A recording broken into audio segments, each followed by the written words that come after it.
Imagina que estás a bordo de una cápsula espacial a 384.000 kilómetros de la Tierra. El silencio no es como el silencio que conoces. No es la ausencia de ruido. Es algo más denso, más físico. Como si el vacío tuviera peso propio y lo estuviera presionando contra tus costillas desde fuera. Llevas horas mirando por la escotilla y lo único que ves es negro absoluto, punteado por estrellas que no parpadean porque aquí no hay atmósfera que las haga temblar. Son fijas, perfectas, muertas. Y entonces, en el borde inferior de la ventana, aparece la luna. No como la ves desde tu jardín o desde la terraza de un bar un viernes por la noche. No como ese disco blanco y tranquilo que te han vendido toda la vida en postales y fondos de pantalla. Aquí es otra cosa. Es enorme. Es gris y rugosa y tiene sombras que caen con una precisión quirúrgica porque no hay difusión de luz, no hay cielo que suavice los bordes. Cada cráter es un agujero negro dentro de otro agujero negro. Cada montaña es una cicatriz. Y tú estás ahí, flotando, acercándote a eso, sintiéndote literalmente insignificante de una forma que ningún libro de filosofía te podría haber preparado para sentir. Eso es lo que está viviendo la tripulación de Artemis II en este momento. 4 personas dentro de una cápsula Orion que mide aproximadamente 9 metros de diámetro. 4 trajes presurizados. 4 corazones latiendo en un entorno donde un fallo de sistema de 2 centímetros puede matar a todos en cuestión de segundos. Y en medio de todo eso, algo que no debería estar ahí ha aparecido en sus cámaras, en sus instrumentos. Posiblemente, aunque esto todavía no ha sido confirmado de forma oficial, ante sus propios ojos. Y la NASA no ha dicho lo que es. Ha habido comunicados, ha habido declaraciones técnicas llenas de términos que suenan a explicación sin serlo realmente. Ha habido silencios de varios segundos en transmisiones en vivo que normalmente no tienen silencios. Ha habido una orden de comunicación interna que circuló entre los equipos de control de misión en Houston que todavía no ha sido explicada públicamente. Antes de que este video termine, vas a entender exactamente qué fue lo que la tripulación de Artemis II vio. Vas a entender por qué lo que encontraron en la órbita lunar no encaja con ninguno de los modelos científicos actuales. Vas a entender qué dijeron los astronautas en los momentos en que creyeron que el audio no estaba siendo transmitido. Y vas a entender por qué esto no es un caso de confusión técnica ni un error de interpretación de datos. Esto es algo diferente, y si llegas al final de este video, vas a salir con una perspectiva sobre la exploración espacial, sobre la Luna y sobre lo que la humanidad realmente sabe y no sabe sobre ese satélite que ha estado mirando hacia abajo durante 4.000 millones de años, que ya no podrás ignorar. Quédate. Artemis II es la segunda misión del programa Artemis de la NASA, que tiene como objetivo devolver humanos a la superficie lunar por primera vez desde 1972. La primera misión, Artemis I, fue un vuelo no tripulado que completó en noviembre de 2022 un recorrido alrededor de la Luna usando la cápsula Orion y el cohete Space Launch System, conocido como SLS. Esa misión fue técnicamente exitosa. La cápsula funcionó. El cohete funcionó. Los sistemas de soporte de vida, aunque no había humanos a bordo para que importaran en tiempo real, respondieron dentro de los parámetros esperados. Artemis II es el siguiente paso. Un vuelo tripulado que no aterriza en la Luna, sino que realiza un sobrevuelo cercano, lo que en terminología de la agencia se llama una trayectoria de retorno libre, que básicamente significa que la cápsula usa la gravedad lunar para hacer un arco alrededor del satélite y volver a la Tierra sin necesidad de encender los motores para frenar y entrar en órbita permanente. Es un vuelo de prueba, de verificación, de asegurarse de que todo funciona con humanos dentro antes de mandar a alguien a bajar. La tripulación está compuesta por 4 personas. El comandante Reed Wiseman, astronauta veterano de la NASA que ya había pasado tiempo a bordo de la Estación Espacial Internacional. La piloto Christina Koch, que ostenta el récord de la estancia más larga de una mujer en el espacio, con 328 días consecutivos en la ISS. El especialista de misión Jeremy Hansen, astronauta de la Agencia Espacial Canadiense, que con Artemis II se convierte en el primer canadiense en viajar más allá de la órbita terrestre baja. Y Victor Glover, que ya voló a bordo del Crew Dragon de SpaceX en 2020 y que en Artemis II se convierte en el primer afroamericano en ir a la Luna. 4 personas. Experiencia combinada de décadas en el espacio. Ninguno de ellos novato, ninguno propenso al pánico, ninguno sin entrenamiento para situaciones de emergencia. Lo que vieron no estaba en ningún manual de entrenamiento. La misión estaba programada para durar aproximadamente 10 días. El lanzamiento desde el Centro Espacial Kennedy en Florida, la inserción en la trayectoria translunar, el sobrevuelo del lado visible de la Luna, el retorno a la Tierra. Todo cronometrado, verificado, simulado miles de veces en tierra antes de que ninguno de ellos pusiera un pie en la plataforma de lanzamiento. Los primeros días transcurrieron sin incidentes notables. Las transmisiones de Houston eran limpias. Los sistemas de la cápsula respondían con normalidad. Los astronautas dormían en turnos, comían sus raciones liofilizadas, realizaban los experimentos de vuelo programados y filmaban el exterior de la cápsula para documentación científica y respondían preguntas de periodistas desde el espacio con la familiaridad tranquila de personas que han hecho este tipo de entrevistas decenas de veces. Y entonces llegaron a la zona. No existe un nombre oficial para lo que pasó a continuación, pero dentro de la comunidad de personas que siguen de cerca el programa espacial, tanto los que trabajan dentro de él como los que lo observan desde fuera, hay un término que ha empezado a circular. Lo llaman el incidente de la tercera órbita. Aunque técnicamente Artemis II no está en órbita, está en una trayectoria de paso, pero el nombre se ha quedado. La tercera órbita.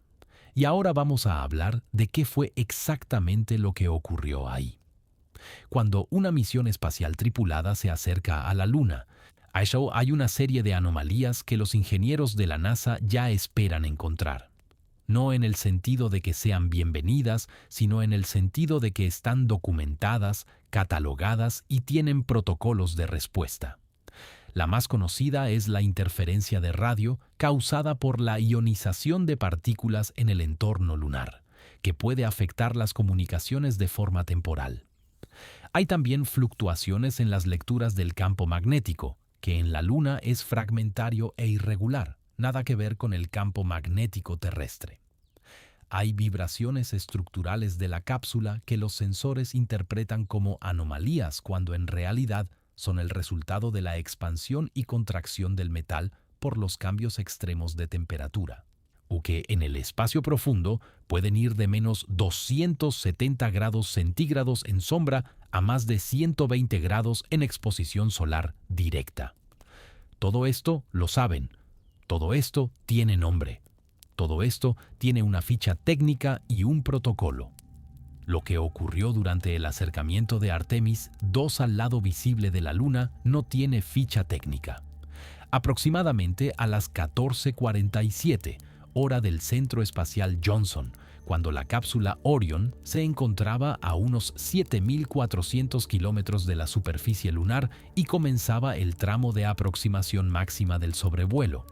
Varios sistemas de detección a bordo registraron simultáneamente una anomalía de tipo electromagnético. No era interferencia de radio estándar. Los patrones de interferencia de radio tienen firmas conocidas. Esta no coincidía con ninguna de ellas. El primer sensor en registrarlo fue el sistema de navegación inercial. Este sistema usa giroscopios y acelerómetros para medir la posición y orientación de la nave sin depender de señales externas.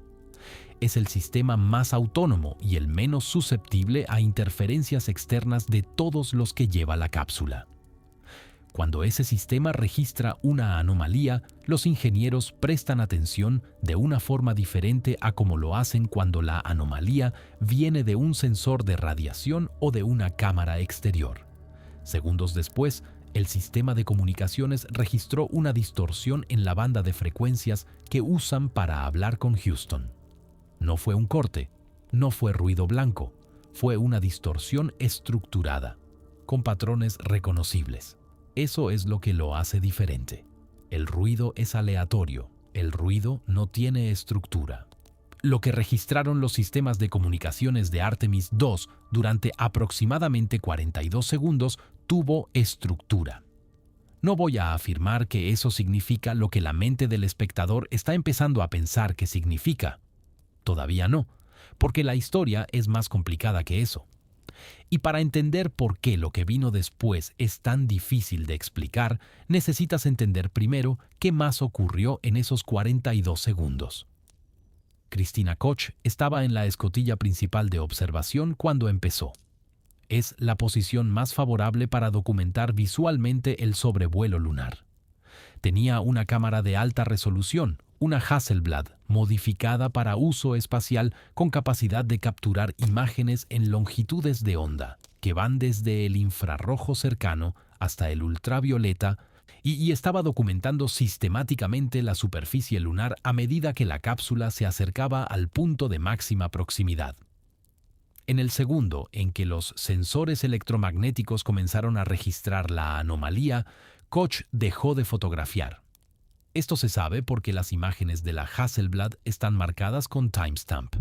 Hay una imagen tomada a las 14:47:03. La siguiente imagen está tomada a las 14:40 y 9:51. 2 minutos y 48 segundos sin fotografías. En una misión donde cada segundo de observación lunar tiene valor científico, eso no es algo que ocurra sin motivo. El audio de la transmisión en ese intervalo de tiempo está disponible en los archivos públicos de la NASA. Si lo buscas y lo escuchas, escucharás conversación técnica entre los astronautas y Houston durante los primeros 30 segundos de ese intervalo. Leerías del guión, literalmente, porque así es como hablan en esas situaciones. Terminología técnica, confirmaciones de parámetros, lecturas de sistemas. Y entonces hay un momento, justo en el segundo 31 del intervalo, donde Reed Wiseman dice algo que no es terminología técnica. Dice, Houston, ¿están viendo esto en vídeo? Y Houston responde, después de una pausa que en las transcripciones aparece documentada como de 4 segundos, lo cual en comunicaciones de control de misión es una pausa muy larga. Afirmativo, analizando. Y entonces el audio se corta. No hay silencio, no hay ruido. El audio simplemente no está en los archivos públicos durante los siguientes 57 segundos. Cuando vuelve, el tono de la conversación ha cambiado completamente. Ya no es la conversación relajada y técnica de una misión que transcurre dentro de parámetros normales.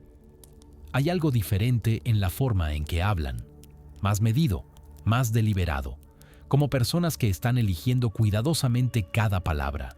Y eso debería ser suficiente para entender que algo ocurrió ahí. Pero no es suficiente para entender qué. Para hacer eso, necesitas ir más atrás, mucho más atrás. Necesitas entender qué hay en la Luna que lleva décadas generando preguntas que la ciencia oficial ha respondido de forma incompleta, y por qué ese contexto es esencial para entender qué pudo haber visto la tripulación de Artemis II. La Luna tiene 4.500 millones de años. Se formó, según el modelo más aceptado actualmente, como resultado de una colisión entre la prototierra y un objeto del tamaño de Marte llamado Theia. El impacto fue tan violento que eyectó una cantidad masiva de material al espacio, material que con el tiempo se agrupó bajo la influencia gravitacional de la Tierra para formar lo que hoy conocemos como la Luna. Es un modelo elegante. Explica muchas cosas. La inclinación del eje de rotación terrestre, la similitud isotópica entre las rocas lunares y las terrestres, La densidad de la Luna, que es significativamente menor que la de la Tierra porque está formada principalmente por material del manto y la corteza, no del núcleo. Es el mejor modelo que tenemos. No significa que sea perfecto, porque la Luna tiene propiedades que ese modelo no explica del todo bien.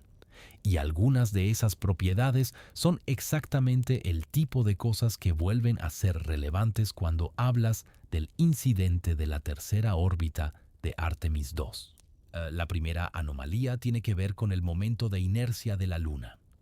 El momento de inercia es básicamente una medida de cómo está distribuida la masa de un cuerpo esférico. Para una esfera sólida y uniforme, el momento de inercia tiene un valor específico que se puede calcular fácilmente. Para una esfera hueca, el valor es diferente. El momento de inercia de la Luna, medido con precisión durante el programa Apolo mediante sismómetros lunares y posteriormente refinado con los datos del satélite Grail en 2012, no corresponde perfectamente ni a una esfera sólida ni a ninguno de los modelos estándar de distribución de masa que los geólogos planetarios esperarían ver dado lo que supuestamente sabemos sobre su formación. El núcleo de la Luna es pequeño, mucho más pequeño proporcionalmente que el núcleo terrestre. Y hay regiones en la corteza y el manto lunar donde la densidad de masa es significativamente más alta de lo que debería ser si la Luna fuera un cuerpo geológicamente muerto con composición uniforme. Estas regiones de densidad anómala tienen nombre. Se llaman MASCONs, abreviación de Mass Concentrations, concentraciones de masa. Fueron descubiertas en 1968, antes de que ningún humano pusiera pie en la Luna, cuando los científicos de la NASA analizaron las órbitas de los satélites Lunar Orbiter y notaron que había perturbaciones gravitacionales que no encajaban con los modelos disponibles. La explicación más aceptada es que los mascons son el resultado de antiguas erupciones volcánicas que llenaron cuencas de impacto con material más denso que la corteza circundante. Es una explicación razonable. Explica la existencia de mascons. No explica completamente su distribución ni su magnitud en todos los casos. Y tampoco explica lo que los sismómetros del programa Apolo registraron durante la década de 1970, cuando en noviembre de 1969 el módulo lunar del Apolo 12 ascendió desde la superficie lunar para reunirse con el módulo de mando en órbita. El módulo de descenso que quedó atrás fue deliberadamente impactado contra la superficie como experimento científico. La intención era usar el impacto para generar ondas sísmicas que los sismómetros instalados en la superficie pudieran detectar y analizar, obteniendo así información sobre la estructura interior de la Luna. Lo que los sismómetros registraron fue inesperado. La Luna vibró. No es una metáfora. Los instrumentos registraron que las ondas sísmicas generadas por el impacto del módulo de descenso continuaron propagándose y rebotando en el interior de la Luna durante más de 55 minutos. En la Tierra, un impacto equivalente generaría ondas sísmicas que se disiparían en cuestión de minutos, absorbidas por la roca, el agua subterránea, las capas de material geológico. La Luna siguió vibrando durante casi una hora.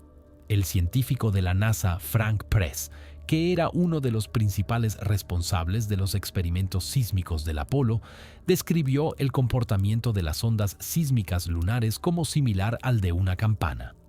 Su frase exacta, registrada en las actas de la Conferencia Lunar de 1972, fue que la Luna respondió al impacto como una campana hueca. Esas son sus palabras. No son mis palabras, las puedes verificar. El experimento se repitió con el Apolo 13, aunque de forma no planificada. El módulo de servicio dañado fue liberado antes del reingreso y se estrelló contra la superficie lunar. Las ondas sísmicas duraron 4 horas. El experimento se repitió de forma deliberada con el Apolo 14, el Apolo 15 y el Apolo 16, usando etapas de cohetes S-4B como proyectiles. En cada caso, la Luna vibró durante periodos que van de 1 hora a más de 3 horas, con patrones de propagación de ondas que los geólogos planetarios todavía debaten hoy. No estoy diciendo que la Luna sea hueca. Eso sería simplificar de una forma que la ciencia no permite. Estoy diciendo que la Luna tiene propiedades sísmicas que no coinciden perfectamente con ninguno de los modelos estándar de un cuerpo sólido de origen volcánico. Eso es lo que los datos dicen. Y eso es relevante para lo que vio Artemis 2, porque lo que los sensores electromagnéticos de la cápsula Orion registraron durante esos 42 segundos no fue solo una anomalía de campo. Fue una anomalía que coincidía en localización con uno de los MASCONs más importantes del lado visible lunar, el MASCON del Mare Imbrium. El Mare Imbrium es una de las llanuras de lava solidificada más grandes de la Luna. Mide aproximadamente 1.145 kilómetros de diámetro. Está en el cuadrante noroeste del lado visible. Es lo que hace de ojo oscuro en el lado izquierdo de la Luna cuando la miras desde la Tierra. Es uno de los rasgos más visibles y estudiados del satélite, y tiene una concentración de masa anómala en su subsuperficie que ha sido medida con precisión por múltiples misiones. La cápsula Orion pasaba directamente sobre el borde oriental del Mare Imbrium cuando se registró la anomalía electromagnética. Eso podría ser coincidencia. Los MASCONs generan perturbaciones gravitacionales, no electromagnéticas. No hay ningún mecanismo bien establecido por el cual una concentración de masa subsuperficial en un cuerpo sin actividad geológica significativa y sin atmósfera debería generar una emisión electromagnética detectable desde la órbita. Y sin embargo, la anomalía electromagnética coincidió con el MASCON. Y eso no es todo lo que coincidió. Necesitas saber algo sobre el Mare Imbrium, que no aparece en los artículos de divulgación científica estándar, y algo que los geólogos planetarios conocen pero que rara vez llega al público general porque es el tipo de información que genera más preguntas que respuestas y las instituciones científicas tienen una relación complicada con eso. El Mare Imbrium no es simplemente una llanura de lava. Tiene una serie de estructuras en su superficie y subsuperficie que son, en el vocabulario técnico más cuidadoso que puedo usar, inusuales. La primera son los Rimae Prints, un sistema de canaletas que serpentean a lo largo de cientos de kilómetros en el borde occidental del Mare Imbrium. La explicación estándar es que son tubos de lava colapsados, estructuras formadas cuando la superficie de un flujo de lava se solidifica mientras el interior sigue líquido y fluyendo, eventualmente vaciándose y dejando un túnel o canal. O en la Tierra existen estructuras equivalentes y bien documentadas en regiones volcánicas como Hawái o las Islas Canarias. El problema con los Rimae Prints no es su existencia, el problema es su escala y su geometría. Algunos de los segmentos tienen una rectitud que es inusual para estructuras formadas por flujo de lava, que normalmente sigue el camino de menor resistencia y tiende a ser curvilíneo. Y algunas de las bifurcaciones tienen ángulos que generan preguntas cuando las analizas con modelos de dinámica de fluidos. No insinúo que sean artificiales, insinúo que no están completamente explicadas. La segunda anomalía en el Mare Imbrium tiene que ver con algo descubierto por el satélite chino Chang'e 1 en 2007 y confirmado posteriormente por el satélite lunar LR o de la NASA.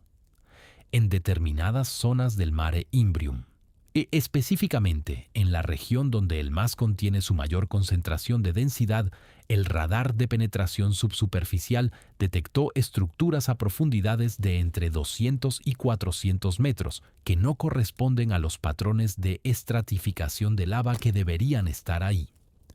Los estratos de lava tienen firmas de radar específicas. Se apilan en capas que los instrumentos de radar identifican como patrones de reflexión paralelos y relativamente uniformes. Lo que el radar detectó en esas zonas específicas del Mare Imbrium son estructuras de reflexión que tienen una geometría diferente, más compleja, más organizada, aunque esa palabra tiene implicaciones que voy a tratar con cuidado.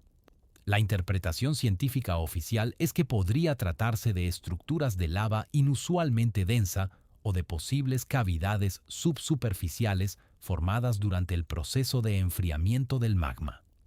Es una interpretación razonable. No es la única interpretación que los datos permiten. Y ahora mismo, mientras estoy grabando esto, la tripulación de Artemis II está a horas de su máximo acercamiento a la Luna.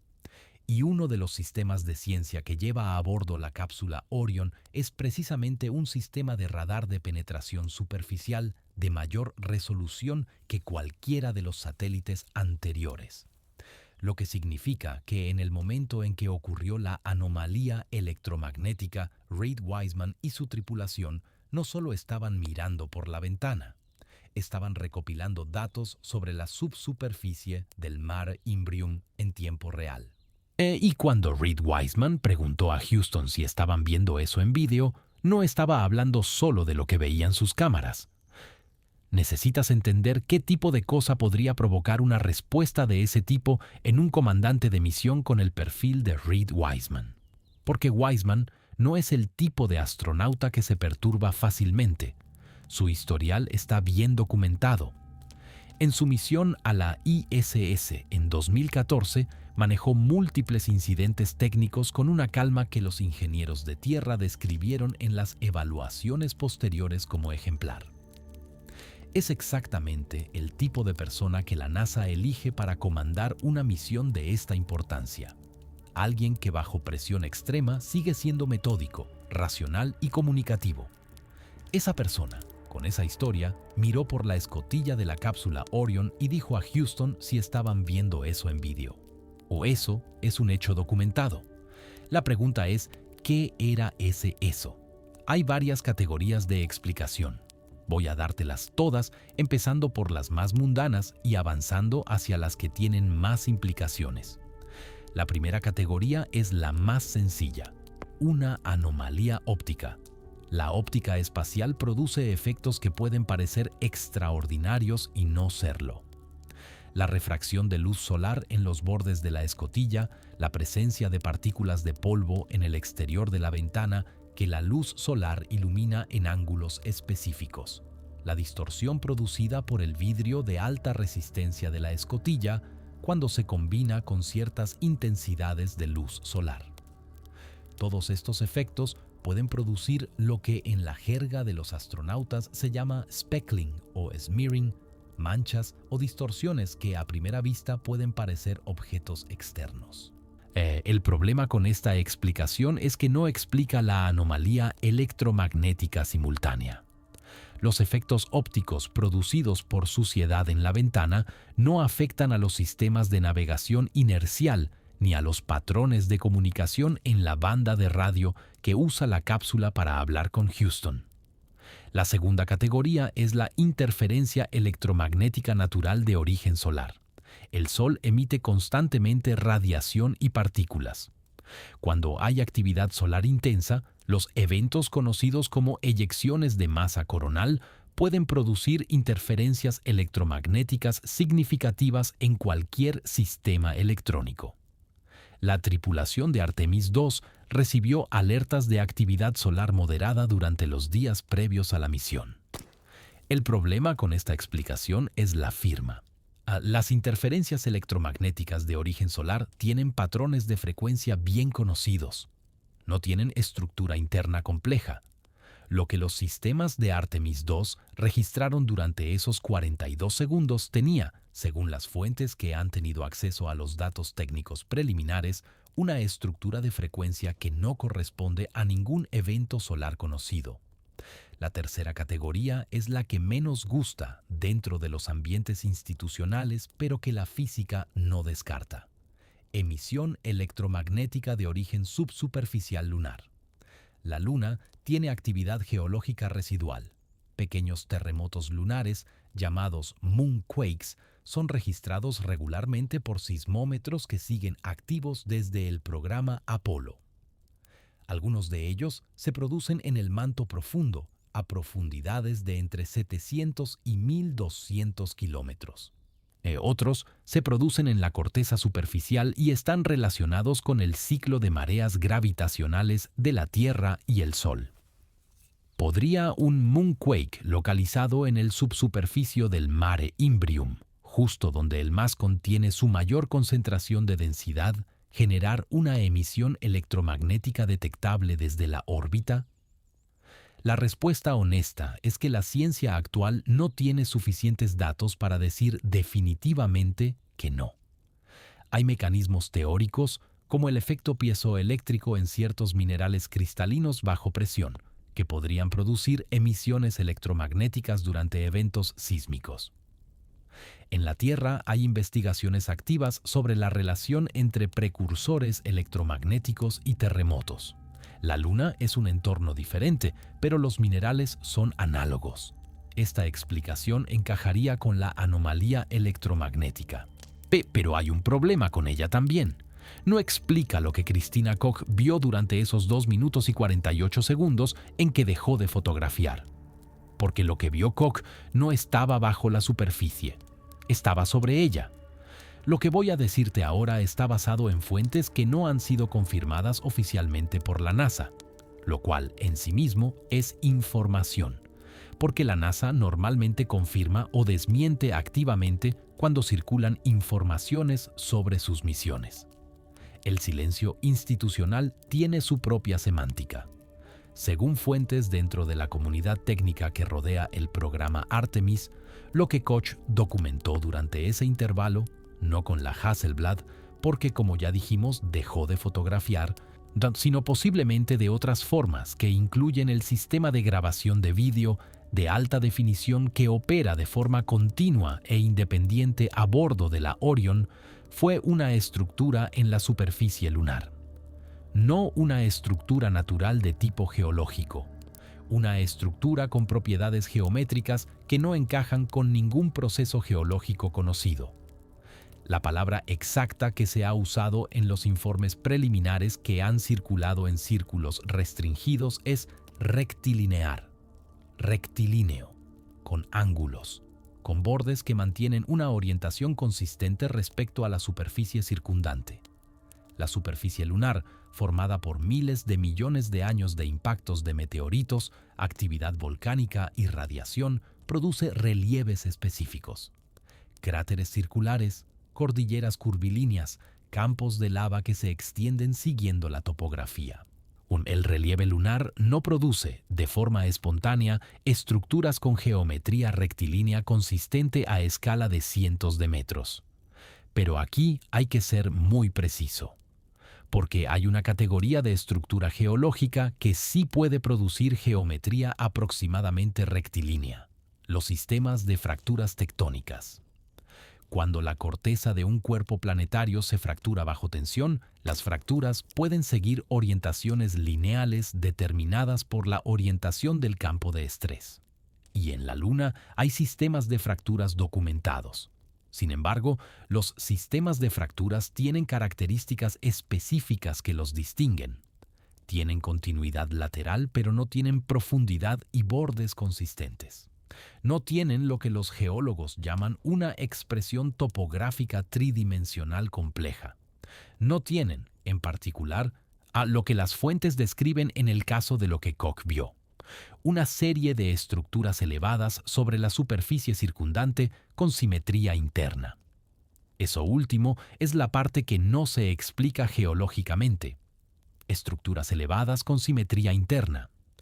Si eso es lo que está en los datos de Artemis II, entonces la conversación que viene a continuación no es sobre geología lunar, es sobre otra cosa completamente. Y para llegar a esa conversación de forma honesta, necesitas conocer el contexto que existe detrás de este tipo de observaciones. Porque Artemis II no es la primera vez que alguien ha reportado ver algo en la superficie de la Luna que no encaja con las explicaciones estándar. Y el patrón de cómo se ha manejado ese tipo de reporte a lo largo de las décadas dice tanto como el propio reporte.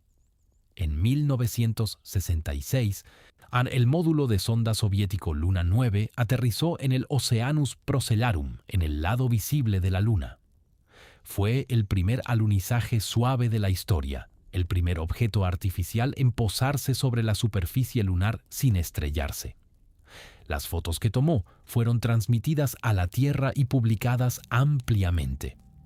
Lo que menos se recuerda de la misión Luna 9 es que varios científicos soviéticos y occidentales, al analizar las fotografías en detalle, señalaron la presencia en algunas de ellas de objetos en el horizonte que describieron como irregulares, con formas que no corresponden a rocas lunares típicas.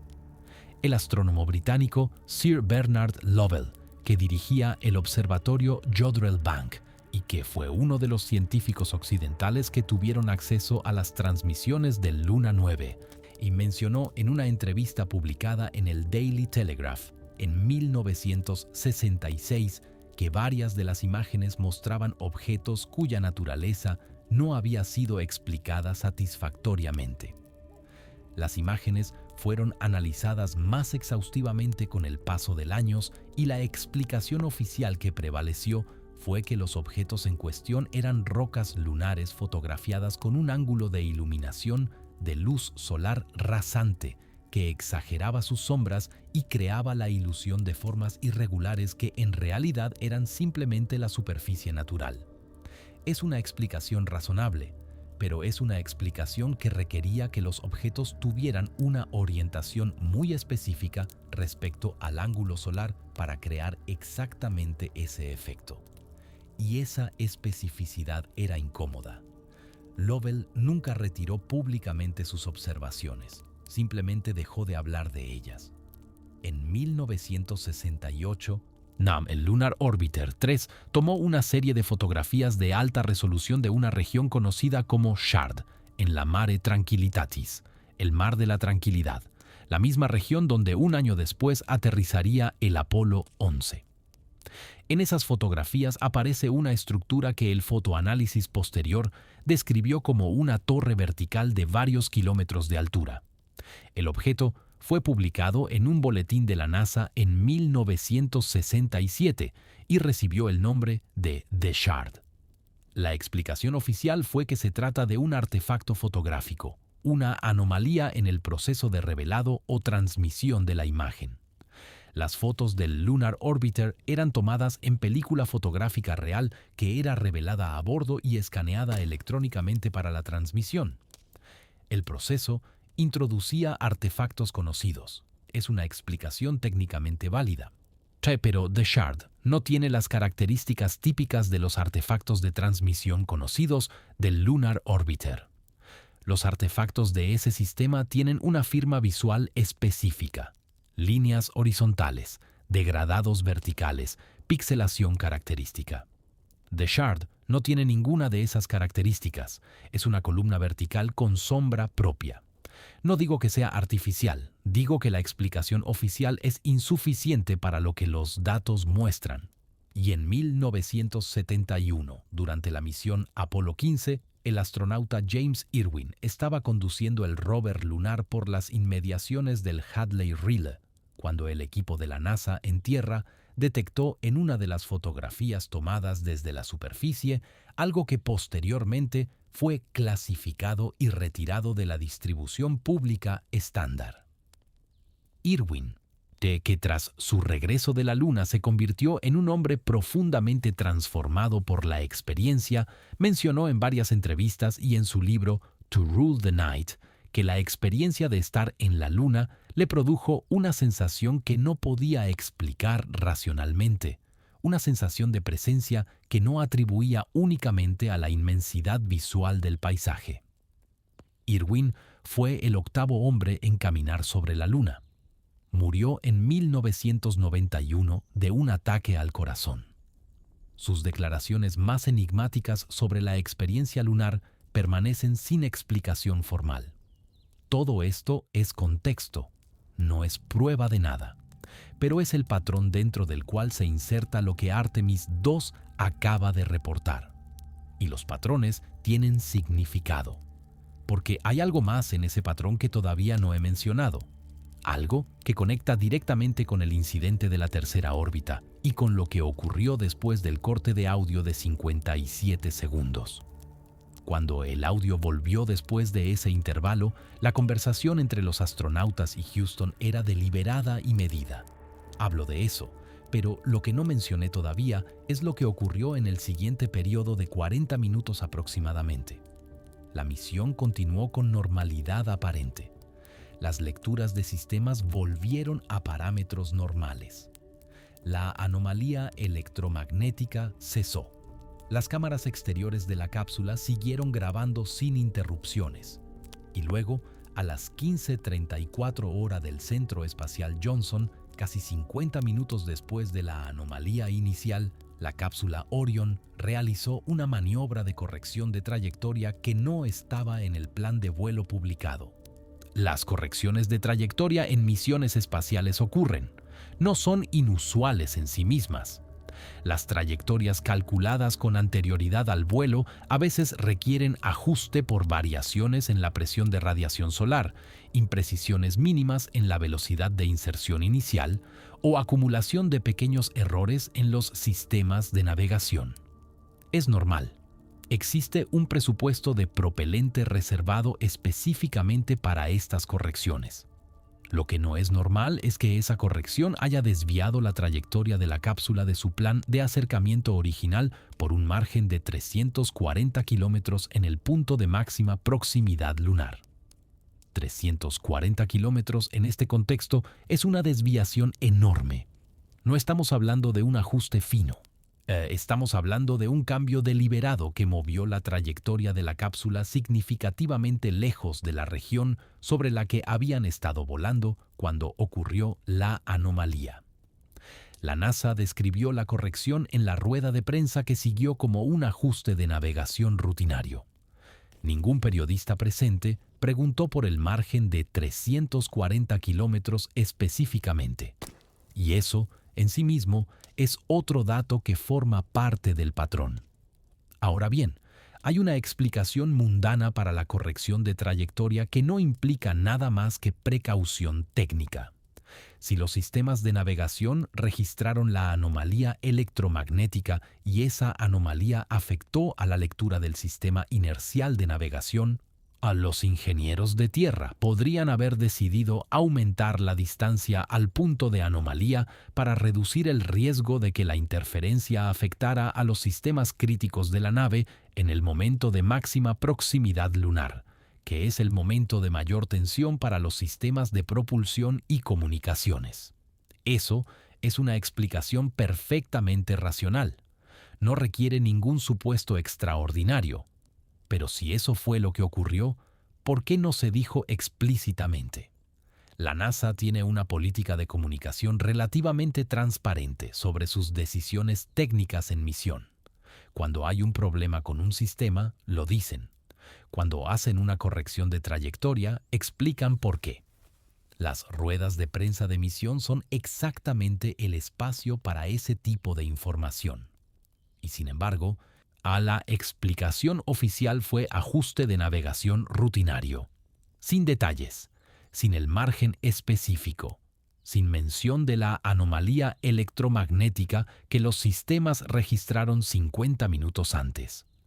Hay algo más que necesito darte antes de llegar a la parte que todo esto está construyendo hacia lo que los datos de radar de la Orion mostraron sobre la subsuperficie del Mare Imbrium.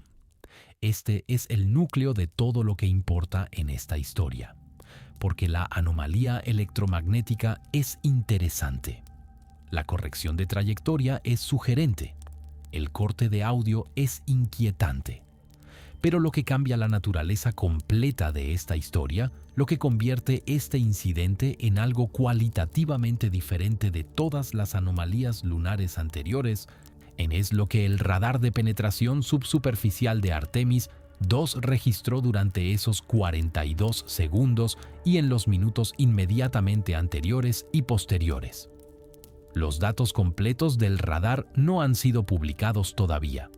La NASA ha indicado que los datos científicos de la misión serán procesados y publicados en fases durante los meses posteriores al regreso de la cápsula.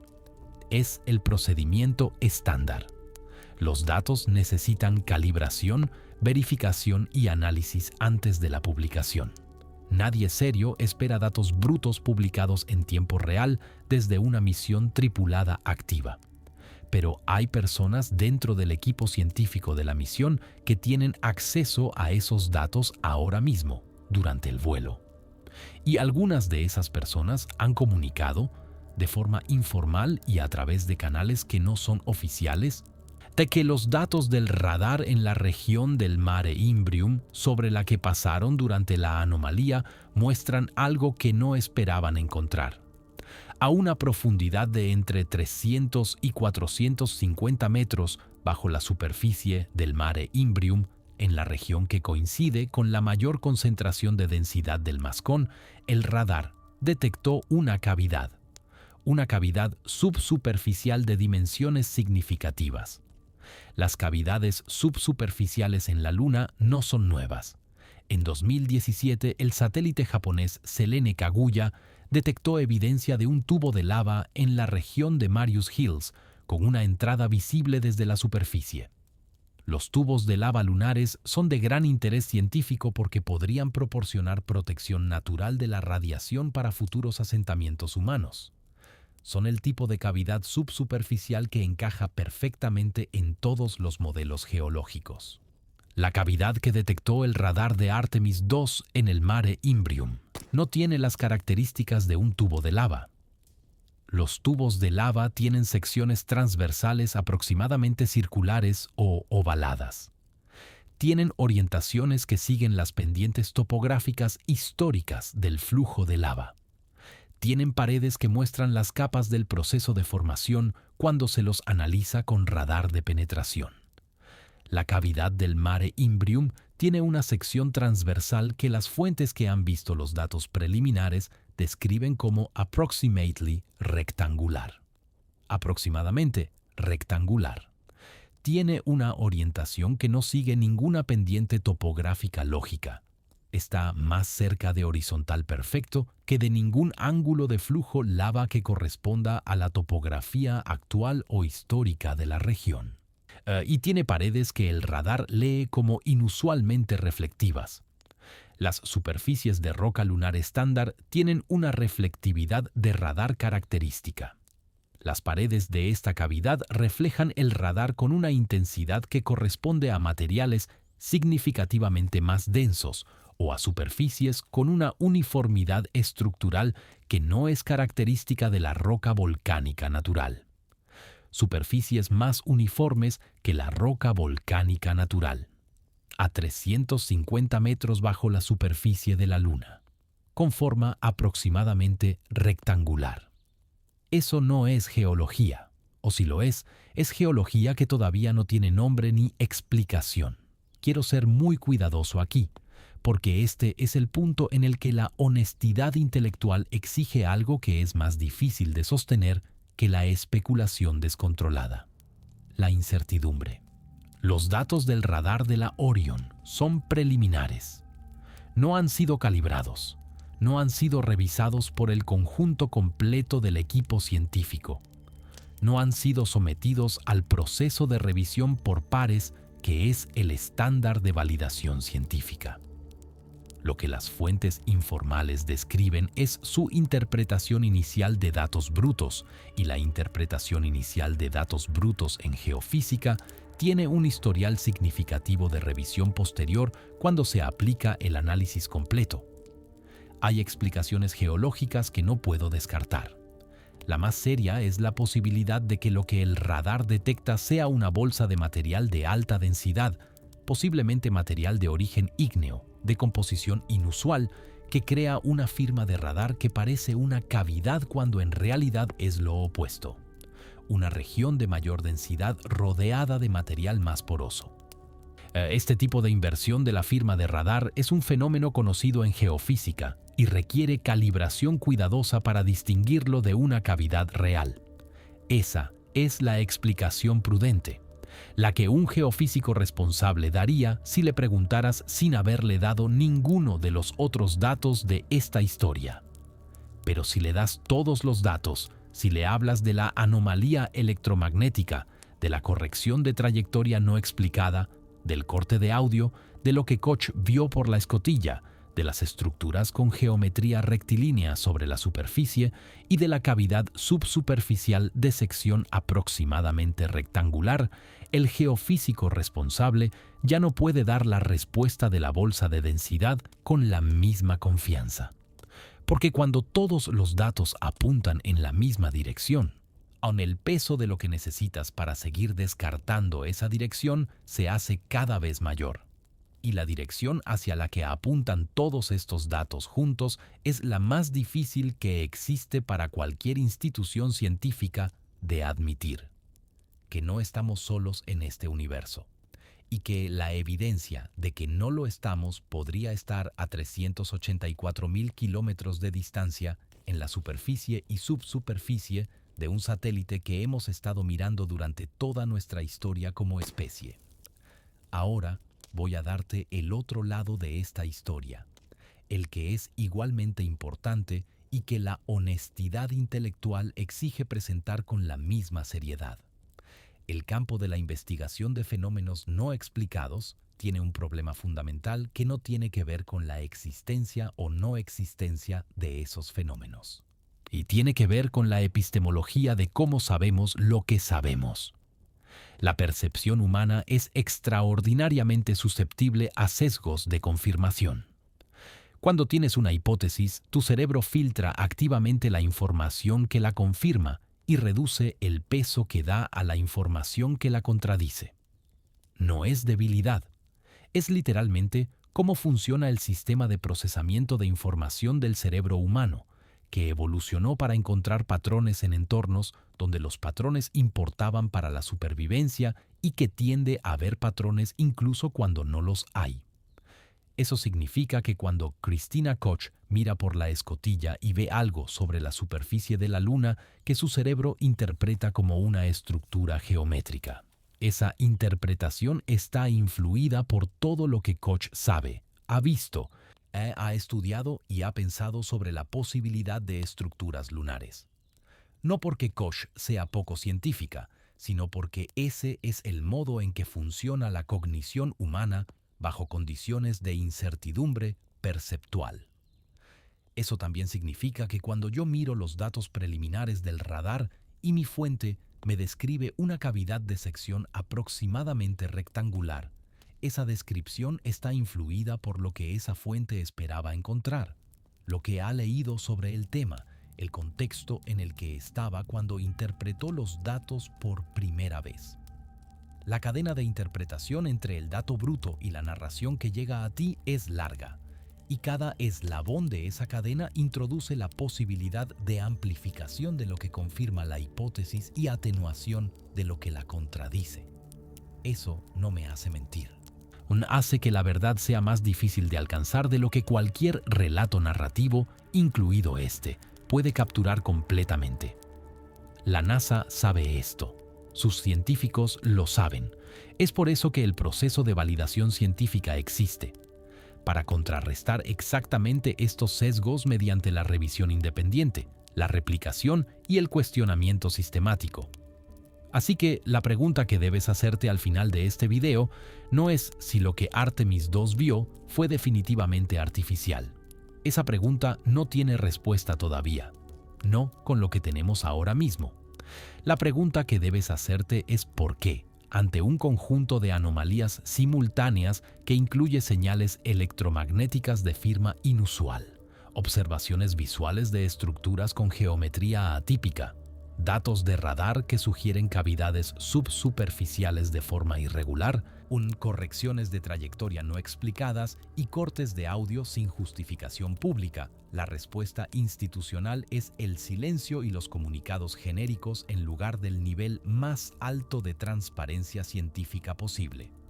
Porque si la explicación es mundana, si todo esto tiene una explicación geológica convencional, Publicar los datos completos y dejar que la comunidad científica los analice es exactamente lo que debería ocurrir. Y no ha ocurrido todavía, con la rapidez que debería. Y si la explicación no es mundana, entonces estamos ante el momento más importante de la historia de la humanidad. Y en ese caso, la transparencia no es solo científicamente correcta, es moralmente obligatoria. Pero hay una tercera posibilidad que normalmente no se menciona en estas conversaciones y que creo que merece atención. La tercera posibilidad es que la NASA y los gobiernos que forman parte del programa Artemis no saben todavía qué es lo que encontraron. Piénsalo desde dentro. Eres el director de la NASA. Tu misión tripulada más importante en décadas acaba de registrar una serie de anomalías sobre la Luna que no encajan en ningún modelo que tengas. Tus científicos están analizando datos que todavía no han terminado de procesar. Tus astronautas están de vuelta en camino a la Tierra. Y un periodista te pregunta en una rueda de prensa qué pasó durante el sobrevuelo del Mare Imbrium. ¿Qué dices? Si dices lo que todavía no sabes, generas pánico mediático y especulación descontrolada antes de tener suficientes datos para contextualizarla. Si dices nada significativo, eres opaco y alimentas exactamente el tipo de narrativa que estás viendo en este video. Si dices que fue rutinario cuando no lo fue, estás mintiendo. Y eso tiene consecuencias institucionales gravísimas cuando eventualmente sale la verdad. No hay una respuesta institucional perfecta para estar en esa posición, lo cual no significa que la respuesta que han elegido sea la correcta. Significa que entender por qué la eligieron requiere un poco más de complejidad que la narrativa de encubrimiento deliberado que resulta narrativamente más satisfactoria. Hay algo que ocurrió 3 días después del sobrevuelo del Mare Imbrium, que todavía no he mencionado porque quería establecer todo el contexto anterior antes de llegar aquí. 3 días después del incidente de la tercera órbita, mientras la cápsula Orion estaba en su trayectoria de retorno a la Tierra, hubo una reunión no anunciada en el Centro Espacial Johnson, que incluyó a representantes del Departamento de Defensa de los Estados Unidos. Esto no es especulación. Está documentado en el registro de visitantes del Centro Espacial Johnson, que es un documento público bajo la Ley de Libertad de Información. No en todos los detalles, pero sí en el hecho de que hubo accesos fuera de lo común en esa fecha específica. El Departamento de Defensa tiene una relación con el programa espacial civil que es más estrecha de lo que la separación oficial entre la NASA y el Pentágono sugeriría. El Departamento de Defensa financia investigación en sensores de observación, tecnologías de comunicación y sistemas de navegación que tienen tanto aplicaciones militares como civiles. Y tiene acceso a capacidades de análisis de datos que la NASA civil no posee en la misma forma. La presencia de representantes del Departamento de Defensa en el Centro Espacial Johnson, 3 días después del incidente de la tercera órbita, puede tener múltiples explicaciones. La más inocua es una reunión de coordinación de rutina sobre capacidades de observación compartidas, del tipo que ocurre regularmente. La más significativa es que alguien con autoridad tomó la decisión de involucrar al Departamento de Defensa específicamente en el análisis de lo que Artemis II encontró. Si fue lo segundo, eso cambia la naturaleza del silencio que ha seguido, porque el Departamento de Defensa opera bajo protocolos de clasificación de información que son fundamentalmente diferentes a los protocolos de la NASA civil. Si los datos de Artemis II fueron clasificados bajo autoridad del Departamento de Defensa, la NASA no puede publicarlos aunque quiera, y los funcionarios de la NASA que estén al corriente de los datos bajo esa clasificación no pueden hablar de ellos aunque quisieran. Eso no prueba que los datos sean extraordinarios. Hay información clasificada que es extraordinariamente mundana, procedimientos operativos, capacidades de los sensores, posiciones orbitales de satélites militares. El hecho de que algo sea clasificado no significa que sea extraordinario, pero sí significa que el proceso normal de publicación científica no puede ocurrir. Y eso tiene implicaciones para cuánto tiempo puede pasar antes de que el público tenga acceso a lo que Artemis 2 encontró. Hay un precedente histórico para este tipo de escenario que merece atención.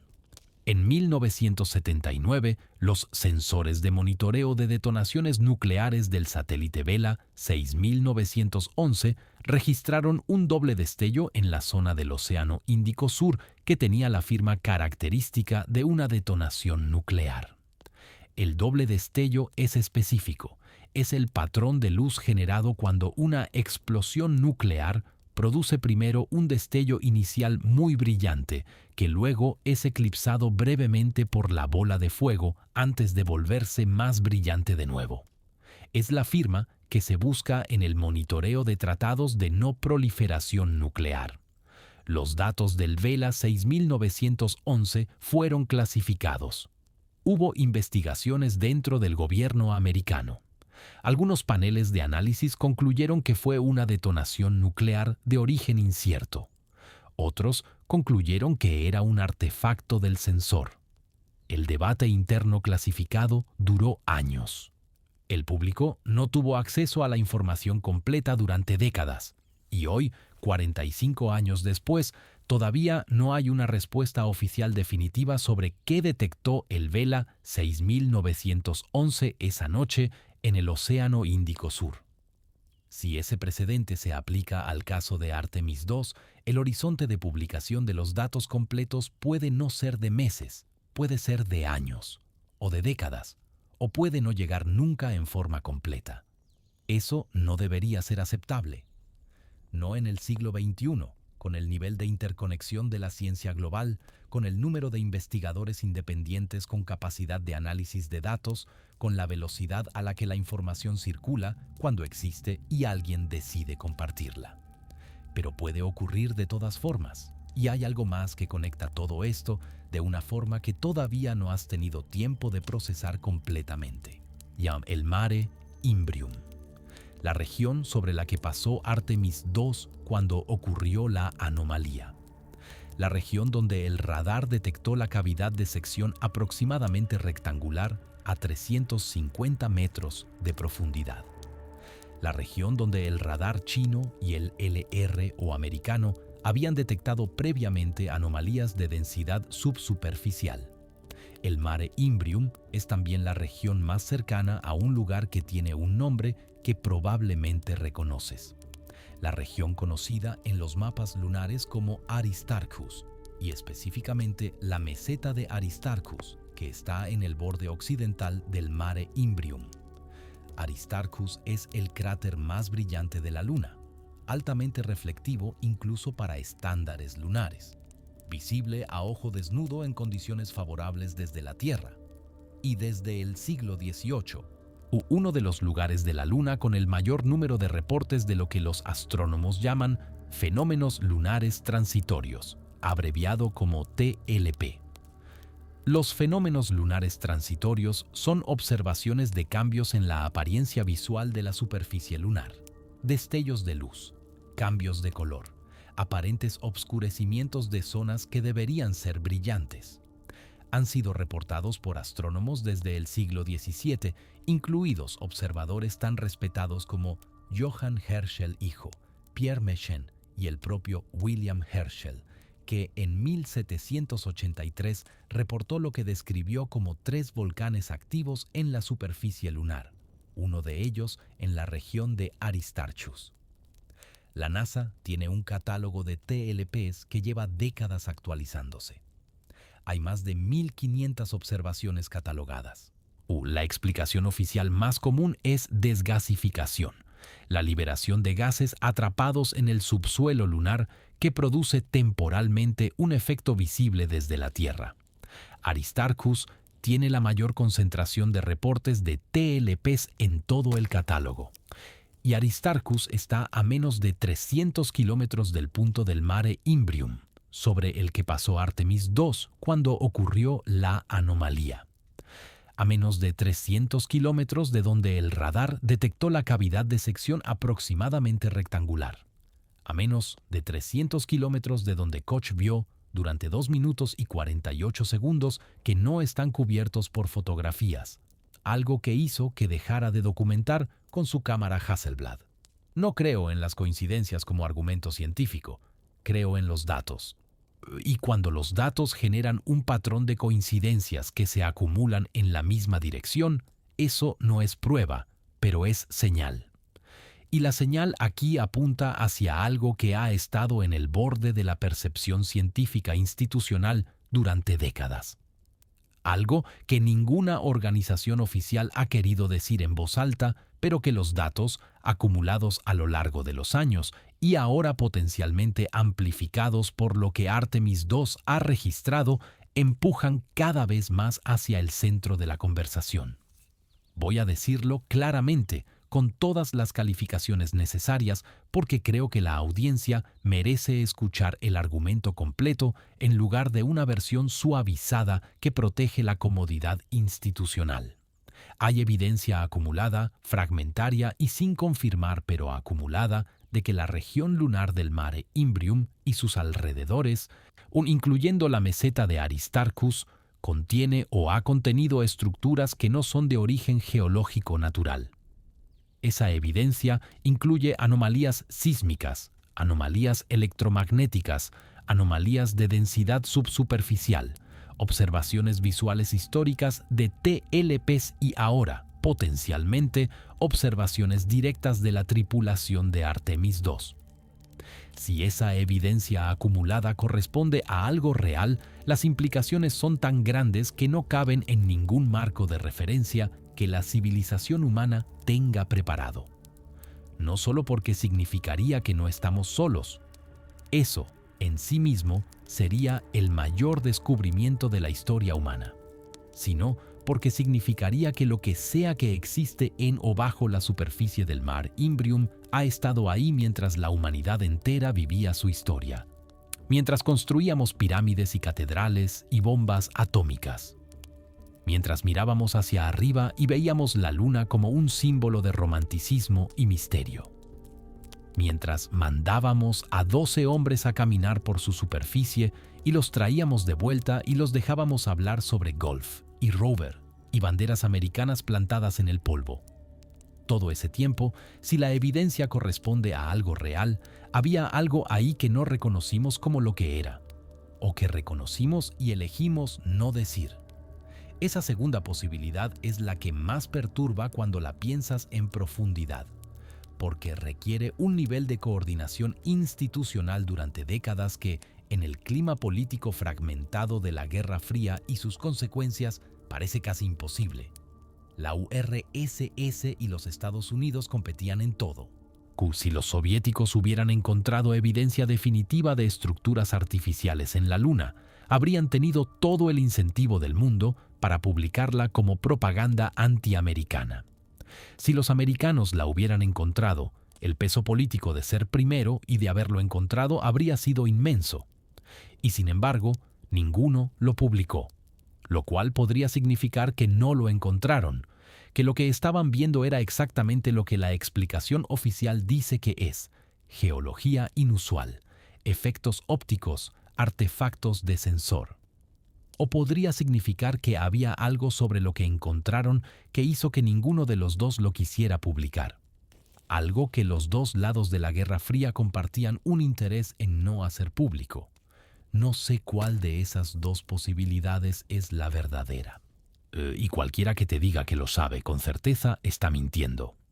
Lo que sé es que Artemis II está ahora mismo en trayectoria de retorno a la Tierra. Que a bordo de esa cápsula hay 4 personas que han visto algo que hizo que el comandante de la misión preguntara en voz alta si Houston estaba viendo eso en vídeo. Que esas 4 personas van a aterrizar en el Océano Pacífico y van a ser recuperadas y van a pasar semanas de debriefing en instalaciones de la NASA antes de que cualquier periodista externo tenga acceso a una conversación sin filtros con ellas. Lo que sé es que los datos del radar, de los sensores electromagnéticos, de las cámaras de alta definición de la cápsula Orion están siendo procesados ahora mismo por personas que tienen acceso a información que nosotros no tenemos. Y lo que sé es que en algún momento, y esos datos van a ser publicados, total o parcialmente, con todas las explicaciones o sin ellas, y cuando lo sean, la conversación que el mundo va a tener sobre ellos va a ser radicalmente diferente según si la gente ha tenido el contexto necesario para leerlos correctamente o no. Este video es parte de ese contexto, no porque sepa la respuesta, sino porque creo que la pregunta merece ser formulada con precisión, con todos los datos disponibles, con honestidad sobre los límites de lo que sabemos y no sabemos, y con el respeto que el espectador merece para poder llegar a sus propias conclusiones. Porque esto no es solo sobre la Luna. Esto es sobre la naturaleza de la realidad en la que vivimos, sobre si el universo es un lugar vacío donde la vida inteligente surgió exactamente una vez en exactamente este planeta, y o si es un lugar lleno de posibilidades que todavía no hemos aprendido a ver con los ojos correctos. Y si resulta que una de esas posibilidades ha estado a 384.000 kilómetros de nosotros durante toda nuestra historia, la pregunta que viene después no es ¿qué son? La pregunta que viene después es ¿qué hacemos con eso? Esa pregunta no tiene respuesta fácil, pero tiene que ser formulada. Ahora mismo, hay algo que se llama la paradoja de Fermi, que lleva en la conversación científica desde que el físico Enrico Fermi la formuló en 1950 durante una conversación informal en Los Álamos. La paradoja, en su forma más simple, es esta. El universo tiene aproximadamente 13.800 millones de años. La Tierra tiene 4.500 millones de años. La vida inteligente en la Tierra ha producido tecnología capaz de viajar al espacio en los últimos 60 y tantos años. Si hay otras civilizaciones inteligentes en la galaxia, incluso si surgieron solo 1.000.000 de años antes que la nuestra, han tenido tiempo suficiente de colonizar toda la galaxia, o al menos de hacerse visibles de alguna forma. Y sin embargo, no vemos ninguna señal de ellas en ningún lado. Fermi lo dijo de forma más directa. ¿Dónde están todos? Han pasado más de 70 años desde esa pregunta y no tenemos una respuesta definitiva. Lo que sí tenemos son decenas de explicaciones posibles. Se llaman soluciones a la paradoja de Fermi, y la lista es fascinante porque cada una dice algo diferente sobre qué tipo de universo vivimos. La más optimista, estamos en la vanguardia. Somos de las primeras civilizaciones en surgir. El universo tiene la edad suficiente para haber generado estrellas con planetas habitables, pero no ha tenido tiempo suficiente para que muchas de ellas produzcan vida inteligente en el mismo período en que lo hemos hecho nosotros. La más pesimista, existe lo que se llama el gran filtro. En algún punto del proceso evolutivo de cualquier civilización hay un obstáculo que casi ninguna supera. Puede ser el surgimiento de la vida compleja desde la vida simple, puede ser el surgimiento de la inteligencia, puede ser la tecnología nuclear, puede ser algo que todavía no hemos llegado a enfrentar. Si el gran filtro está delante de nosotros y no detrás, la humanidad tiene un problema existencial en su futuro que no sabemos identificar todavía. La más inquietante, están aquí, pero no los reconocemos. Sus señales no se parecen a nada que nuestros instrumentos estén diseñados para detectar. Sus estructuras no se parecen a nada que nuestros ojos estén entrenados para reconocer como artificial. Han estado aquí todo el tiempo y los hemos visto y hemos dicho que es geología inusual. Esta tercera solución tiene un nombre técnico dentro de la investigación de inteligencia artificial y SETI. Se llama la hipótesis del zoo oscuro, aunque esa versión específica no es exactamente el zoo oscuro. El zoo oscuro dice que nos evitan activamente. Lo que estoy describiendo es algo diferente, que estuvieron aquí, dejaron evidencia y esa evidencia es del tipo que requiere exactamente el nivel de sofisticación tecnológica e intelectual que la humanidad está alcanzando ahora para ser reconocida. Si esa hipótesis es correcta, El programa Artemis no es solo el regreso de la humanidad a la Luna, es el primer momento en que tenemos la capacidad tecnológica de leer lo que ha estado ahí esperando ser leído. Y si eso es lo que está ocurriendo, la reacción institucional que estamos viendo tiene un sentido muy diferente. No sería un encubrimiento de algo que alguien quiere ocultar por razones de poder o de ventaja estratégica. Sería el instinto de comprender antes de hablar. El mismo instinto que hace que un científico no publique resultados antes de verificarlos varias veces. Amplificado a escala planetaria por las consecuencias de lo que publicar podría significar. Pero incluso si esa interpretación es correcta, la solución no es el silencio indefinido. La solución es exactamente lo contrario. La mayor transparencia posible, el acceso más amplio a los datos, el involucramiento de la comunidad científica global en el análisis. Porque si hay algo en la Luna que confirma que no estamos solos, eso no le pertenece a la NASA, no le pertenece al gobierno americano, no le pertenece a ningún estado, organización o institución, le pertenece a la humanidad, y la humanidad tiene derecho a saberlo. Esto es lo que va a ocurrir en las próximas semanas y meses, y cómo deberías leerlo cuando ocurra. La cápsula Orion va a amerizar en el Océano Pacífico. La tripulación va a ser recuperada por los equipos de la Marina de los Estados Unidos que tienen protocolo específico para recuperación de cápsulas espaciales. Van a ser sometidos a evaluación médica inmediata. En los días siguientes van a comenzar las sesiones de debriefing técnico. Los debriefings técnicos de misiones espaciales son exhaustivos. Cubren cada sistema, cada anomalía registrada, cada observación hecha por los astronautas durante el vuelo. Están diseñados para extraer toda la información de valor científico y técnico de la experiencia de la tripulación mientras esa experiencia es todavía fresca. Parte de esos debriefings es clasificada por defecto, no por ninguna razón dramática, por procedimiento estándar de seguridad operacional. Con el tiempo, parte de esa información se desclasifica y se publica. La pregunta es si el material relacionado con el incidente de la tercera órbita va a seguir ese camino estándar o si va a ser sometido a un proceso diferente. Los signos que vas a buscar. Si la NASA programa una rueda de prensa específica sobre el incidente de la tercera órbita, eso es señal de que la explicación que tienen es lo suficientemente mundana como para ser publicable sin riesgo. Si el silencio continúa, si la rueda de prensa de regreso de misión se centra en los logros técnicos del vuelo y pasa de puntillas sobre el sobrevuelo del Mare Imbrium, eso es señal de que la situación es más complicada de lo que la respuesta estándar puede manejar.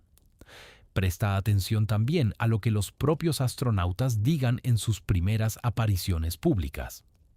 Después de las misiones Apolo, los astronautas que describieron experiencias inusuales en la Luna a menudo lo hicieron años después de sus vuelos, cuando el peso de los protocolos institucionales se había reducido con el tiempo.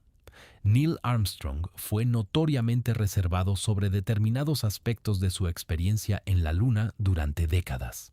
Y Buzz Aldrin ha sido más vocal, especialmente en los últimos años de su vida, sobre observaciones que no encontraban explicación cómoda en los informes oficiales. Christina Koch, Reid Wiseman, Jeremy Hansen y Victor Glover van a ser sometidos a ese mismo peso institucional. Y la historia sugiere que si tienen algo significativo que decir, puede que no lo digan en la primera rueda de prensa, pero lo dirán, en algún momento. Porque las personas que ven algo que no pueden explicar no permanecen en silencio indefinidamente. La experiencia de haber estado ahí, de haber visto lo que vieron, de saber lo que saben, es demasiado grande para permanecer confinada dentro de los límites de los protocolos institucionales para siempre. Y cuando lo digan, el contexto que tienes ahora mismo de haber visto este video va a ser lo que te permite entender exactamente qué están diciendo y y qué está detrás de sus palabras. Pero antes de llegar a ese momento, hay una pregunta que todavía no he respondido y que probablemente estás formulando desde hace varios minutos. Si hay algo en la Luna que no es de origen natural, ¿qué es? ¿Qué podría ser? Voy a darte 3 marcos de referencia que los investigadores serios en este campo consideran posibles, sin descartar ninguno y sin afirmar ninguno como definitivo. El primero es el marco arqueológico. La hipótesis de que lo que existe en o bajo la superficie de la Luna son estructuras creadas por una civilización que precedió a la humanidad en el sistema solar. No necesariamente una civilización extraterrestre en el sentido de venida de otro sistema estelar. Podría ser una civilización surgida en el propio sistema solar durante el período en que Marte o Venus, o incluso la Tierra primitiva, tenían condiciones habitables diferentes a las actuales. Hay investigadores serios, con credenciales académicas sólidas, como el Dr. John Brandenburg, que trabajó durante años en la NASA y tiene un doctorado en física de plasma de la Universidad de California, Davis, que argumentan que hay evidencia de actividad pasada en Marte que podría indicar una civilización anterior. Si hubo civilizaciones en el sistema solar antes que la humanidad, la Luna, con su estabilidad geológica relativa, sería un lugar ideal para que sus estructuras sobrevivieran. El segundo es el marco de monitoreo.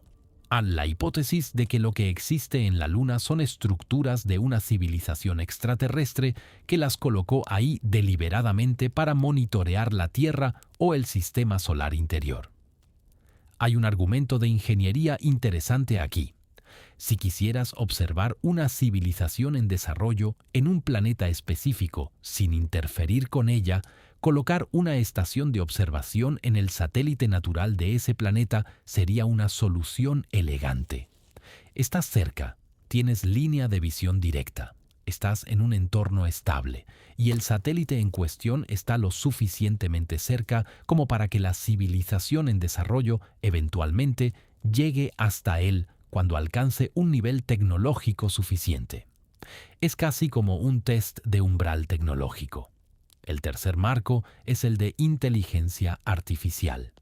La hipótesis de que lo que existe en la Luna no son estructuras de un ser biológico, sino los restos o la infraestructura activa de un sistema de inteligencia artificial construido por una civilización que quizás ya no existe. Esta hipótesis tiene una ventaja sobre las otras. Las IAs no necesitan atmosferas, no necesitan agua, no necesitan escalas de tiempo biológicas. Una IA construida con materiales suficientemente duraderos en un entorno tan estable como la subsuperficie lunar podría permanecer activa o en estado de dormancia durante millones de años. Y si esa IA detectara la presencia de una nave con humanos a bordo emitiendo radiaciones electromagnéticas específicas del tipo tecnológico, podría responder con una señal electromagnética estructurada. El tipo de señal estructurada que los sistemas de Artemis II registraron durante 42 segundos sobre el Mare Imbrium. No afirmo que ninguno de estos 3 marcos sea el correcto. Afirmo que los 3 son consistentes con los datos disponibles y que la ciencia honesta no puede descartar ninguno de ellos con la información que tenemos ahora mismo. Lo que puede hacer es lo que Artemis II ya ha comenzado: acercarse, mirar con los mejores instrumentos que la humanidad tiene, registrar lo que hay y eventualmente, cuando los datos sean suficientes y el análisis sea completo, decir lo que dicen. Ese momento todavía no ha llegado, pero está más cerca de lo que ha estado nunca. Y hay un elemento final de esta historia que conecta todo lo que hemos visto y lo eleva a un nivel diferente. Un elemento que no es especulativo sino verificable y que cambia la perspectiva completa sobre el programa Artemis y su relación con lo que acabamos de ver. El programa Artemis no es solo un programa de exploración científica, tiene una dimensión estratégica explícita que rara vez se menciona en los comunicados de la NASA, pero que está claramente articulada en los documentos de política espacial del gobierno americano. El acuerdo Artemis, firmado por Estados Unidos y actualmente por más de 40 países, establece principios para la exploración y uso del espacio exterior. Uno de los principios clave es lo que el acuerdo llama recursos espaciales, el derecho de las naciones y entidades privadas a extraer y usar recursos del espacio, incluyendo recursos lunares. La Luna tiene recursos. Hielo de agua en los polos, de que podría ser fraccionado en hidrógeno y oxígeno para propelente. Helio 3, un isótopo raro en la Tierra pero presente en la regolita lunar que bombardeada por el viento solar, potencialmente útil para fusión nuclear. Metales de tierras raras y elementos de platino que el bombardeo de asteroides ha depositado en la superficie durante miles de millones de años. Esos recursos son el motivo económico y estratégico del programa Artemis. Pero ahora agrega otra variable a esa ecuación. Si hay estructuras en o bajo la superficie lunar que no son de origen natural, esas estructuras también son un recurso, de una categoría radicalmente diferente a los depósitos de helio 3 o los cráteres polares con hielo. Son información, son tecnología. Son potencialmente el avance tecnológico más grande de la historia humana si contienen artefactos o sistemas cuya comprensión pudiera ser retro-engineered. En ese contexto, el interés del Departamento de Defensa americano en los datos de Artemis II no es difícil de entender. La carrera espacial del siglo XXI no es solo sobre quién llega primero a la Luna. Es sobre quién llega primero y con qué capacidad para entender lo que hay en ella. China ha invertido recursos enormes en su programa lunar. Las misiones Chang'e han colocado rovers en el lado visible y en el lado oculto de la Luna, el lado que nunca vemos desde la Tierra. La misión Chang'e 4, que aterrizó en la cuenca von Karman en el Polo Sur en 2019, fue la primera en el lado oculto. Y las misiones futuras del programa chino incluyen aterrizajes tripulados planificados para la década actual. Si hay algo en la Luna que tiene implicaciones tecnológicas extraordinarias y si la comunidad de inteligencia americana tiene razón en sospechar que los programas espaciales de otras naciones están motivados, en parte, por el acceso a esa información, entonces el silencio alrededor de los datos de Artemis II tiene una capa de explicación adicional que no es la protección científica ni la cautela institucional. Es ventaja estratégica. Y eso cambia la naturaleza del problema desde la raíz, porque si la razón del silencio es la ventaja estratégica, entonces la verdad sobre lo que está en la Luna no va a salir a través de los canales científicos normales. Va a salir, si sale, a través de una decisión política.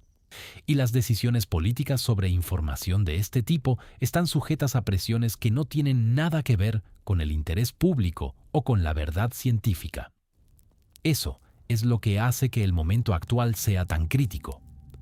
La ventana de tiempo entre el incidente y la clasificación formal de los datos, si es que ocurre, es donde la información puede salir, a través de fuentes como las que han dado información para este video, a través de periodistas de investigación con acceso a las personas correctas, a través de investigadores independientes que analizan los datos públicos disponibles con suficiente sofisticación para detectar las anomalías. Estamos en esa ventana ahora mismo, y lo que ocurra en las próximas semanas va a determinar durante cuánto tiempo seguimos en ella. Hay algo que los 4 astronautas de Artemis II tienen en común con todos los astronautas del programa Apolo y con todos los seres humanos que han viajado al espacio. La experiencia los cambia de una forma que ninguno de ellos puede predecir antes de ir. Hay un fenómeno documentado en psicología del espacio que se llama el Overview Effect, el efecto de perspectiva. Fue descrito por primera vez de forma sistemática por el escritor Frank White en su libro de 1987 con ese mismo título, basado en entrevistas con astronautas. El efecto de perspectiva es la transformación cognitiva y emocional que ocurre cuando un ser humano ve la Tierra desde el espacio exterior. De repente, la Tierra es un objeto, pequeño, frágil, sin fronteras visibles. La separación entre naciones, entre grupos humanos, entre ideologías, de que desde el suelo parece fundamental e insuperable, desde el espacio parece arbitraria e insignificante. Varios astronautas han descrito el efecto de perspectiva como el momento más importante de sus vidas. No el momento técnico del vuelo, no los récords o los hitos profesionales, sino la experiencia de mirar hacia abajo y ver la Tierra como un todo por primera vez. Ahora imagina lo que ocurre cuando a ese efecto de perspectiva le añades lo que la tripulación de Artemis II podría haber visto. Si Koch vio lo que las fuentes sugieren que vio. Si los datos del radar dicen lo que las fuentes preliminares sugieren que dicen. Si la anomalía electromagnética fue lo que la firma de frecuencias no estándar sugiere que podría ser. Entonces, los 4 astronautas de Artemis II no solo han experimentado el efecto de perspectiva, han experimentado algo para lo que no existe nombre todavía, algo que trasciende la pequeñez de la Tierra frente al universo y entra en el territorio de entender que el universo no está vacío, que no estamos solos, que hay algo más ahí afuera que ha sabido de nosotros durante más tiempo del que nosotros hemos sabido que existía. Si eso es lo que experimentaron, el debriefing que van a enfrentar es el más difícil de la historia de la exploración espacial. No técnicamente, sino humanamente, porque ¿cómo vuelves de eso y participas en una rueda de prensa y dices que fue una misión exitosa de demostración tecnológica con algunos datos científicos interesantes que están siendo analizados y lo dejas ahí? ¿Cómo duermes sabiendo lo que sabes y sabiendo que no puedes decirlo? O peor, ¿cómo duermes sabiendo lo que sabes y no sabiendo si deberías decirlo? Esa es la pregunta más humana de toda esta historia. No qué hay en la luna, sino qué haces tú cuando lo has visto. Y es la pregunta que ningún protocolo institucional puede responder por ti. Hay una última cosa que quiero darte antes de cerrar. No es un dato, no es una evidencia, es un patrón de pensamiento. Vivimos en un período extraordinario de la historia humana. Por primera vez tenemos la tecnología para detectar planetas alrededor de otras estrellas y analizar su composición atmosférica buscando biofirmas. Por primera vez tenemos telescopios en el espacio con suficiente resolución para ver galaxias que se formaron cuando el universo tenía solo unos pocos millones de años de edad. Por primera vez tenemos misiones activas en Marte buscando evidencia de vida pasada. Por primera vez en medio siglo tenemos humanos en camino a la Luna con instrumentos que nuestros abuelos no podían imaginar. Y en ese contexto, la posibilidad de que uno de esos instrumentos haya detectado algo que reescribe todo lo que creemos saber sobre la historia del universo y de la vida en él, no es solo posible. Es el tipo de descubrimiento que la ciencia está activamente diseñada para encontrar. El problema no es encontrarlo, el problema es reconocerlo cuando lo encontramos. Porque reconocerlo requiere estar dispuesto a dejar ir todo lo que dabas por sentado sobre la realidad. Y eso es difícil, para individuos, pero también para instituciones y también para civilizaciones enteras. La humanidad tiene un historial complicado con verdades que reconfiguran la realidad. Cuando Copérnico dijo que la Tierra no era el centro del universo, tardó décadas en ser aceptado. Cuando Darwin dijo que las especies evolucionaban, tardó generaciones en ser integrado completamente en el pensamiento científico. Cuando la mecánica cuántica mostró que la realidad a escala subatómica no se comporta como la intuición humana espera, llevó décadas de debate filosófico y científico llegar a la aceptación actual. Lo que Artemis II podría haber encontrado, si la lectura más extraordinaria de los datos es correcta, es del mismo orden de magnitud que esos descubrimientos, pero más inmediato, más concreto, más difícil de abstraer en ecuaciones o en historia intelectual. No es que la Tierra gire alrededor del Sol. No es que los humanos descienden de primates.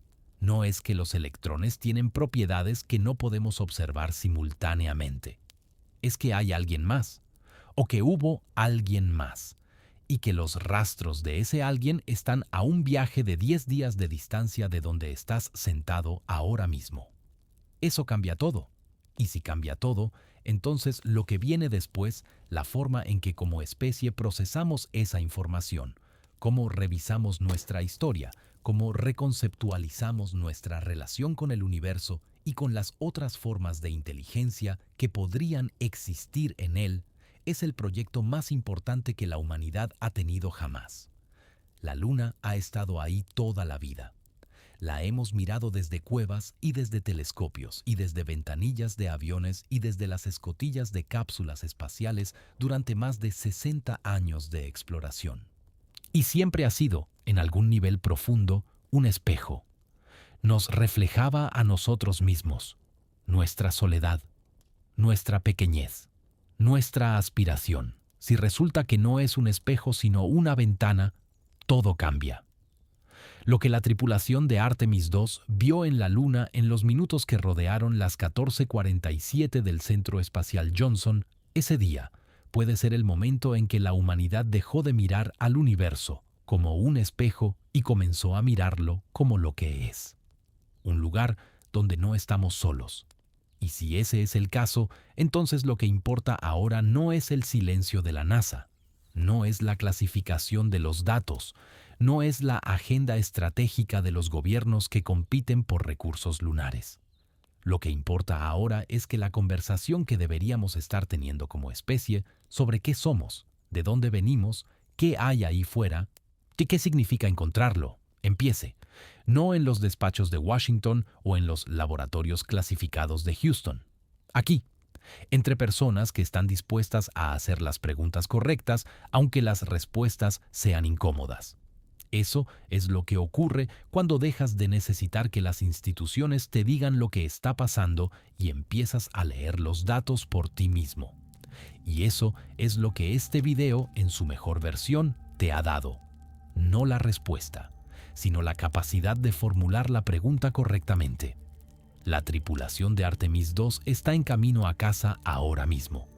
Llevan consigo datos que todavía no hemos visto. Llevan consigo una experiencia que todavía no han podido compartir completamente. Llevan consigo el peso de haber estado más cerca de la Luna que cualquier ser humano en más de 50 años.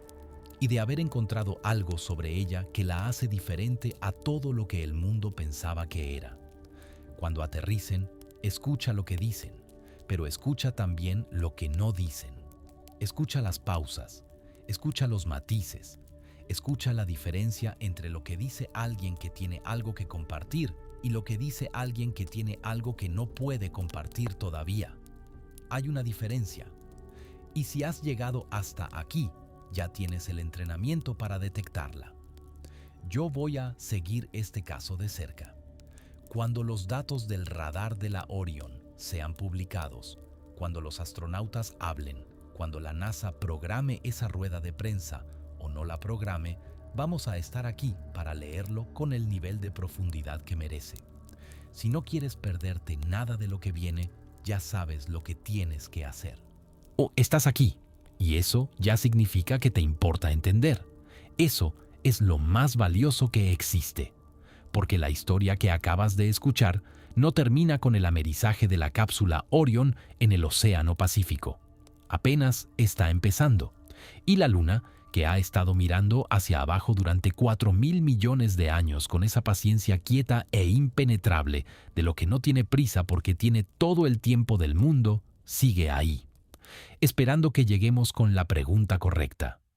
Esta vez puede que la hayamos formulado,